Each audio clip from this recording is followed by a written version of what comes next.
The Radio Memories Network is brought to you in part by Liberated Syndication, podcast publishing made easy, libsyn.com. That's LIBSYN.com. Welcome to the Old Time Radio Network Suspense Stories. Are you ready for a thriller, chiller, or the macabre? We invite you to enjoy stories that will keep you in suspense. We now go back to the early days of radio and our imaginations with our featured suspense presentation. Suspense.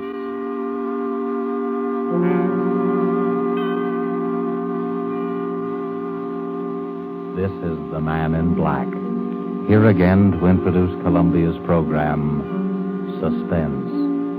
Our star this evening is Miss Maureen O'Hara, whom you've seen rise to stardom in Hollywood within the short space of a year. Her performances in the 20th Century Fox production, How Green Was My Valley, then more recently in The Immortal Sergeant, and now currently in the RKO production, This Land Is Mine, have given her an enviable place in the ranks of America's new film favorites. Miss O'Hara makes her first appearance on our suspense stage tonight as the heroine of A Study in Homicidal Mania, The White Rose Murders by Cornell Woolrich, which is tonight's tale of suspense. If you have been with us before, you will know that suspense is compounded of mystery and suspicion and dangerous adventure. In this series are tales calculated to intrigue you, to stir your nerves, to offer you a precarious situation, and then withhold the solution until the last possible moment.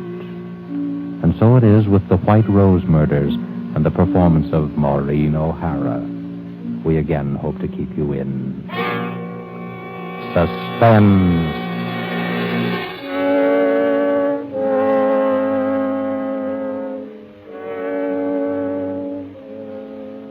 He stood there waiting.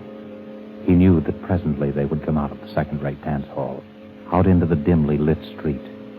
He listened a while and smiled as the orchestra played that tune inside. And then they came out, the two girls, and still he waited, close enough to hear what they were saying. Well, I'll see you at the office tomorrow, Sally. Oh, I don't know how I'll get up. It's after 1 o'clock. 6 hours sleep. Oh, I'll be dead tomorrow. Me too. Oh, gosh. I gotta have at least 8 hours or I'm no good at all. I wish I had someone to walk me to the bus. 4 long blocks. I'll walk you down, Sally. Oh, don't bother. We go in different directions. It's no trouble. Really, I don't mind. Well, really, it's not necessary. Come on.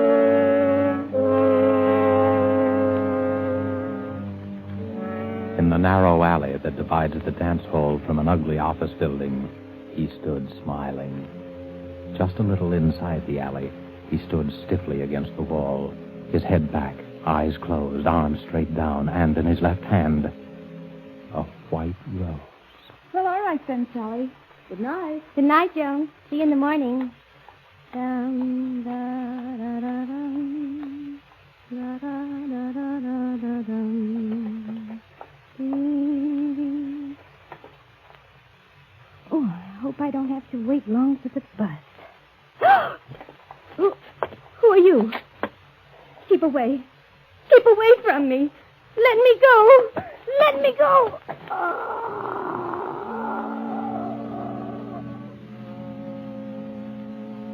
The girl is dead. Tenderly, the figure straightens her hair and gently places the limp body on the ground. Then he opens her clenched fist, and carefully, so that the thorns will not bruise her flesh, he places in her hand the white rosebud.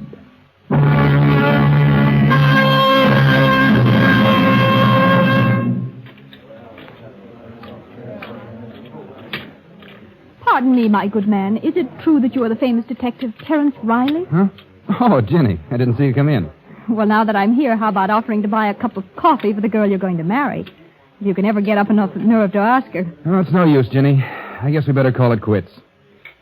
I'm just a dick on the homicide squad, and that's all I'll ever be. And I'm a rich debutante. We don't belong together. Oh, you've been reading too many of those romantic stories, Terry. What is it this time? What's wrong? Yeah, they call him the White Rose Killer. And he's got to be caught. There's a general demotion coming on if he isn't, and that's all I need to get back into uniform. Oh, don't worry, darling.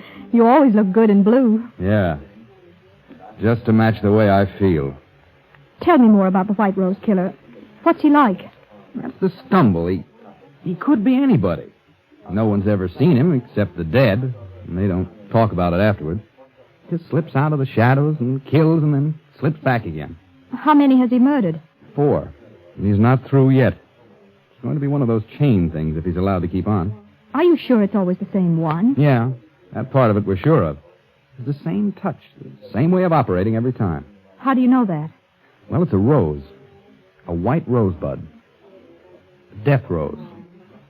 Puts it into each victim's hand after he kills her. Her? Yep. It's always a woman. A young woman between 19 and 23.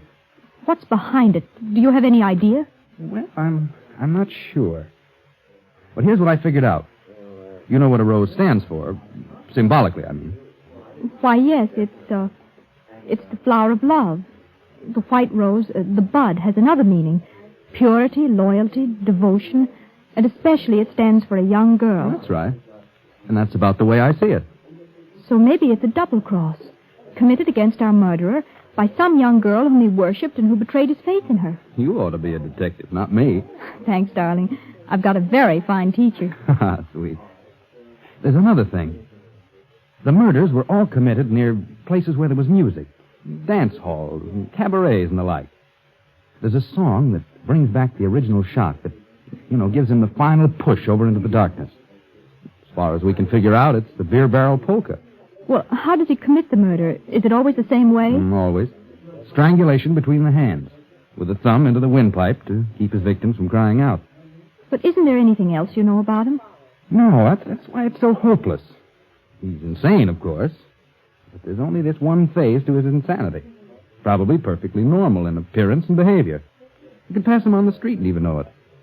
Well, it's only when he sees someone vaguely like the girl he loved and hears that song that the one defective wire in him is jangled and short circuit. But, Terry, the flowers, don't the flowers tell you? He must get them somewhere you could trace. Well, we don't know where he gets them. Maybe he steals them or... Terry, what if you were the one to get him? Well, it would mean a citation and a promotion. And then all the things that stand between us would disappear? We could get married? Well, the chances would be a lot better anyway. But what chance have I? Everyone in the department has been working their heads off for weeks and they've all failed. Uh-huh. Terry, what were the girls like? The ones he killed? Well, as I told you, they were all between 19 and 23. Their heights were pretty much the same, too. They're all tall girls, around 5 feet 6 or 7. A little taller than you. And all dark-haired. How did they wear their hair? Why, Say, what is this? Oh, nothing, darling. Just interested. How did they wear their hair? Well, from what I remember, they wore it sort of loose and curly down the back. I suppose each one had a resemblance to that long-dead love of his. That's probably it. Well, anyway, that's how the record stands. And we're all waiting for it to happen again. I see. Terry, I'd like to go home now. I shouldn't have told you all that stuff. I've given you the creeps. Oh, come on, Terry. Take me home.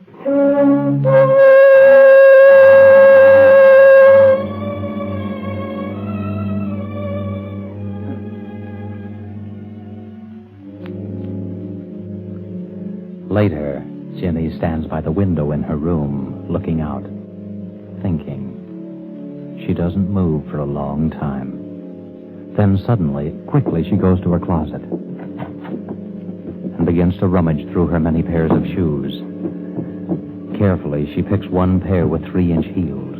5'6" or 7. Then she walks quickly to the dresser, opens a drawer, takes out a comb, and starts redoing her hair. Worn loose and curly down the back. Well, here we go. Edward! Yes, miss? Is the car ready? Yes, Miss Virginia. I've been waiting for you. Let's go before Mother sees me. Your mother's been looking for you, miss. I hope you didn't tell her. No, Miss Virginia, I didn't. Good. Come on, Edward. Where do you wish to go, Miss Virginia? the Starlight Dance Hall on Grove and 2nd Street. The Starlight, miss? Yes, Edwards, that's the place. I wouldn't go there unescorted if I were you, miss. It's one of the worst places in the city. Has a very bad reputation. The Starlight Dance Hall, Edwards. Very good, miss. Very good.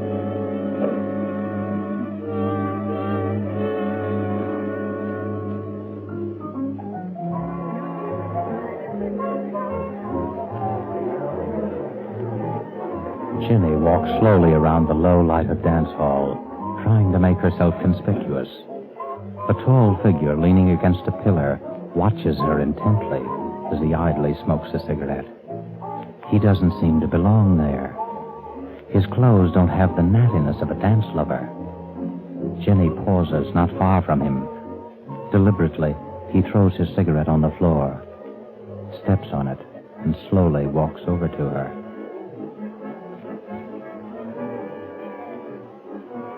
Hello. Oh, hello. You're not with anyone, are you? Oh, no, I'm alone. I thought so. I've been watching you all the time. Have you? I haven't seen you dance yet. I don't know anyone here. How about dancing with me, then? All right. Come on. Let's go out on the floor. Do you come here often? No. I never go to the same place twice. You don't? Why? I'm always looking for new faces. I'm restless. Do you find the faces you're looking for? Listen. Listen to that song. I like that. I like it very much. Yes, it is a nice song. You know, you remind me of someone I used to know. I'm trying to think who. I do? Yeah. You mind if we stop dancing and go over and get a drink? No, let's go. Oh, look. They sell flowers here. Yes, I see. I'll get you some. What kind would you like? Oh, any kind. You pick it out. All right. Let's see. There's something kind of innocent and young about you. Different from most of the girls that come here. I think... Yeah. I know just the flower that would suit you. May I have a white rose, please? Certainly. Here you are. Thanks.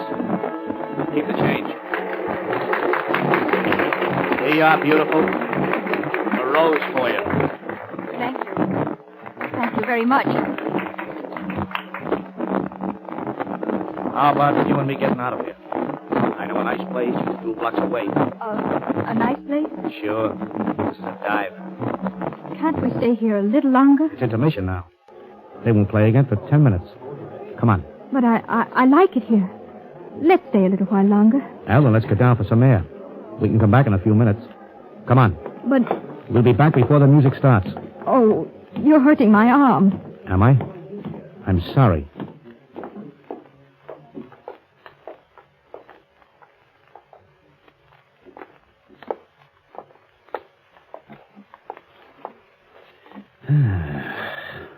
Fresh air smells good, doesn't it? It's so dark here. Let's go back. You're not scared, are you? Oh, no, it's Let's walk just down that. this alley and back. Please. No, you Let me don't. go. Oh! Thanks. That's a lovely necklace, beautiful. Why, you're just a cheap... Shut up. All you wanted was my necklace. So long, beautiful. Look out. What's the matter? Behind you, look. Holy... She's dead.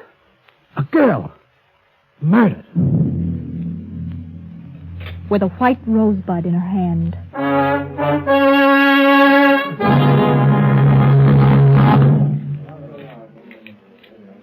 Well, Jenny, happened again last night. Just like the other time.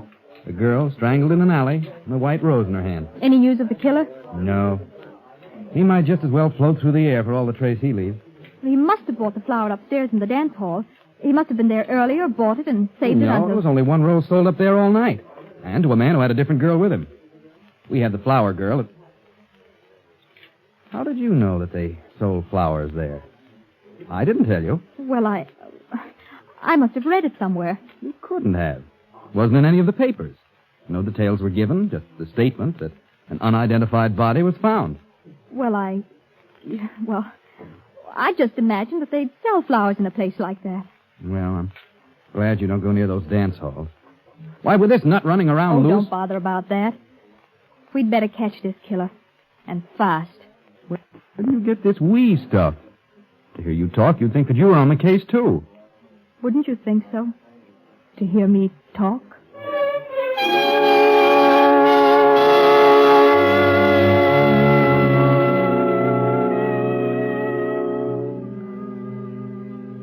Again, Jenny tours the low dives, hunting for the White Rose Killer.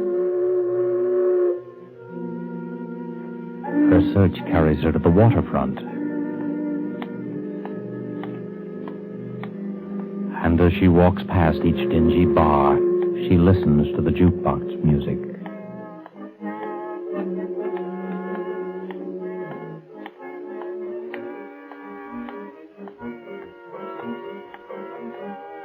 A little after midnight, she passes a dirty windowed saloon. The thin music catches her ear.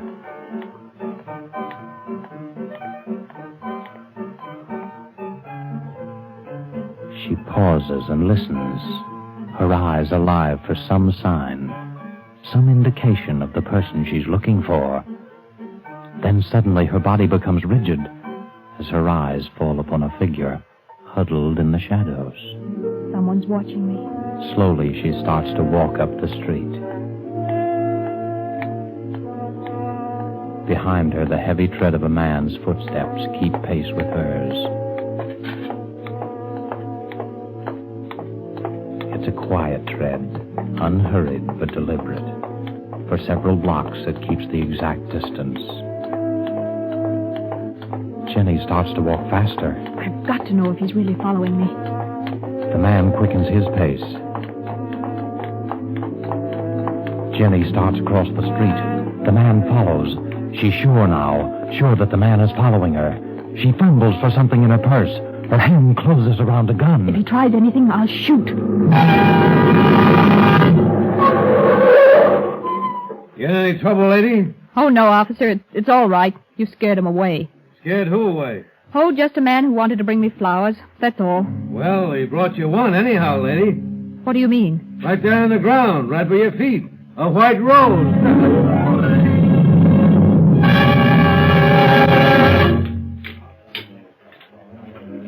Coffee, Mabel. Sure, coming right up. Here you are. Terry. Hello, Jenny. Sit down. Thank you. Say, what's the matter with you? Look, darling, read the gossip column in this paper. What daughter of a socially prominent family is that way about a detective and waits for him outside the station house in her limousine every night? Private chauffeur and all. But Mama says no. That's not so funny. Oh, they held a big family war council over me just now. Indian powwow, feathered headdress and everything. They did, huh? Well, what'd they decide? Oh, I was asked to give my word that I wouldn't see you anymore. I refused, of course, so I'm to be exiled. Where to? Our summer home. It's just a few hours out of town, but I'll be there all by myself. Just with Mrs. Crosby, the housekeeper. Oh, maybe they're right. Why don't you listen to them? Are you on their side, too? No. When are you leaving? Right away. Edwards is driving me out.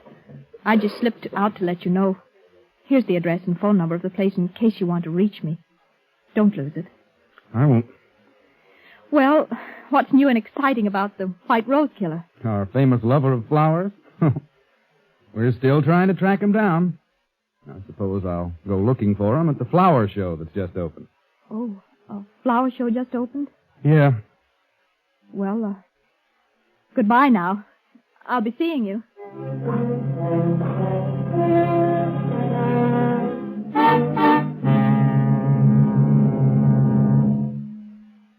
What floor is the flower show, please? 3rd floor, miss. 3, please.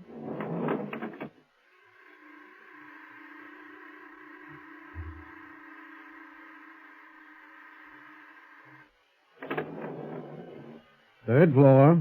Where's the rose display, please? To your left, over there. See where the man in the gray coat is? In the gray coat? Oh, yes, thank you.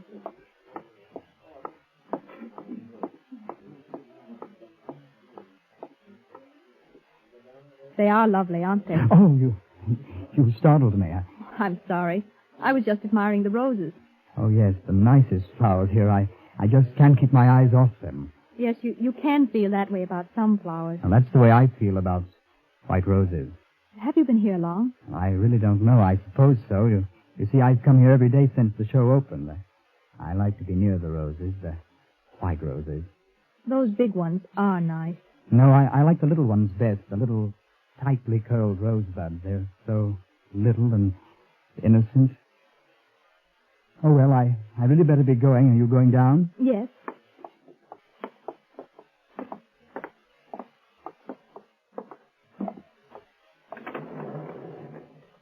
Down, please. Here, miss, I took a rose for you. Thank you. It's lovely. Would you care to have a drink with me? Why, yes, thank you. I know of a little place a block or two down there. They have nice music. We'll go there. All right, whatever you say.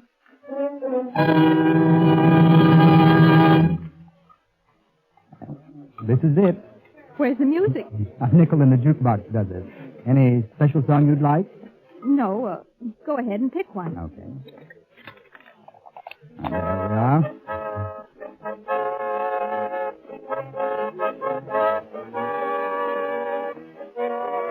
Oh, that's my favorite song. Reminds me of a girl I used to know. Excuse me, I want to powder my nose. I'll be right back. Do you mind? No, of course not.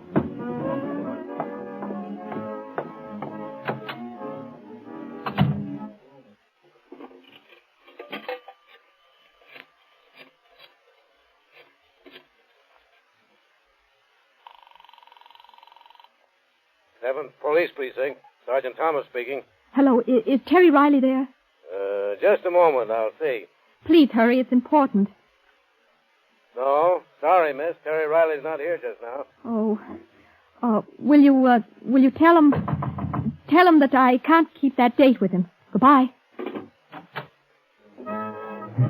Do you always go to the phone booth when you want to powder your nose? Why, I had to make a call. Uh-huh. Well, I'm afraid I'll have to leave you. Oh, wait, let me come with you. I'm sorry, miss, but I've got other things to do. Oh. What's the matter? That car, someone that knows me. Let's get away from here. That's just what I'm going to do. So long, lady. Wait, please don't go. Miss Virginia. I'm sorry, Miss Virginia, but I must speak to you for a minute. Oh, Edward, what do you want? I'm sorry, miss. You'd better come with me at once. I've been looking for you everywhere. Your mother's been taken seriously ill. Mother? Where is she? She's out at the country place, miss. I drove her there shortly before dinner. She wanted to pay you a surprise visit. Oh. I believe the shock of not finding you there upset her, miss. Is she very bad? She had the doctor with her when I left. Mrs. Crosby has gone away for the day. Your mother needs you, miss. Well, let's go. Hurry, Edward, please. Right, miss.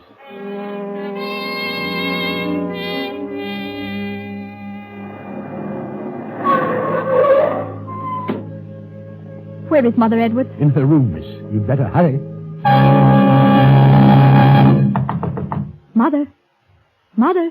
It's Ginny. Is the doctor in there with you? Mother?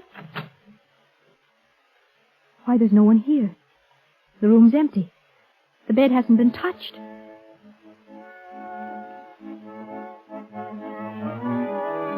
Edwards, what are you doing? Merely playing a song, miss. A favorite of mine. A favorite? Yes, Miss Virginia.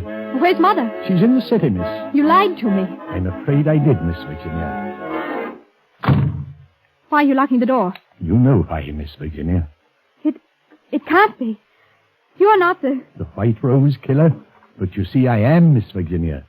Driving you and your family around day after day. Sitting there right in front of you all the time. It was amusing to watch you hunting for me. Hunting for someone you saw several times a day. But it can't be. You're not insane. Of course not. Who said I was? Edward, you know I'm not the girl who betrayed you. Yes, I know that. Well, then unlock the door and let me out. Please, Edward. I've killed 5 times. I've never regretted it. I'm going to kill you, Miss Virginia. Why, Edwards? Why? Because you've been so clever. Too clever. You made yourself look like her, the girl who deceived me.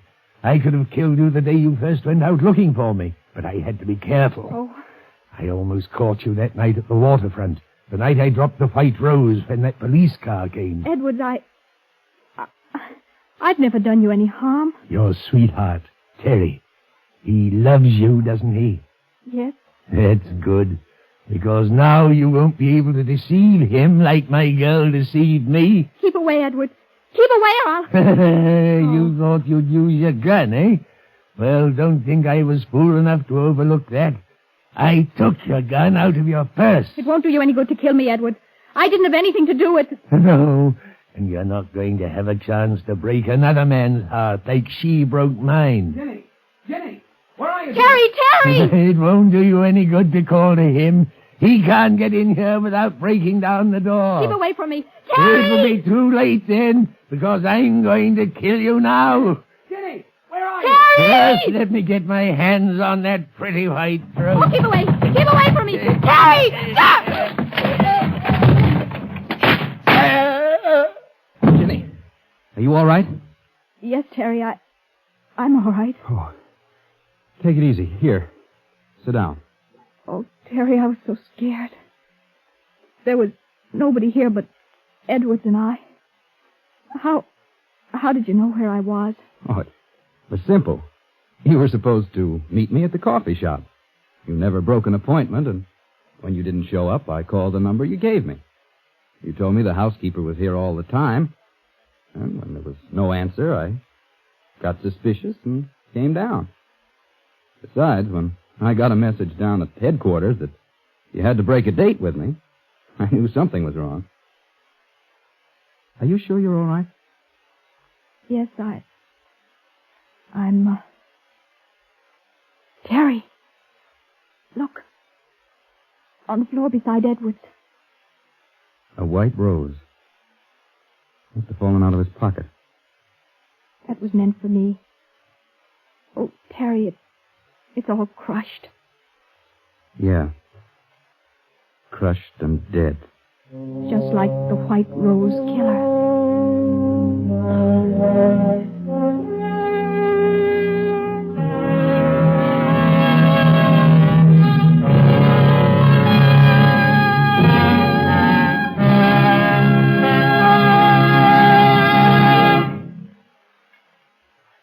And so closes The White Rose Murders, starring Maureen O'Hara.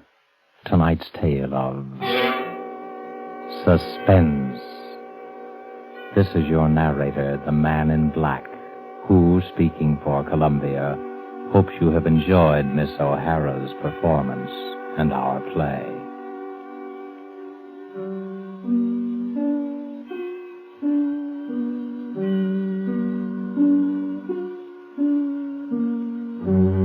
Next week, because of a special broadcast of the All-Star baseball game, Suspense will not be heard.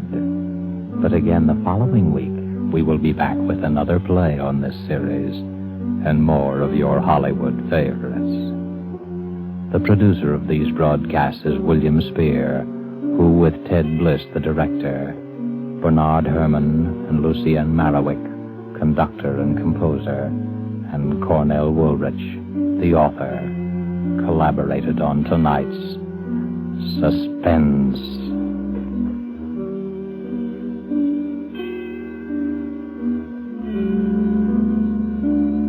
This is CBS, the Columbia Broadcasting System.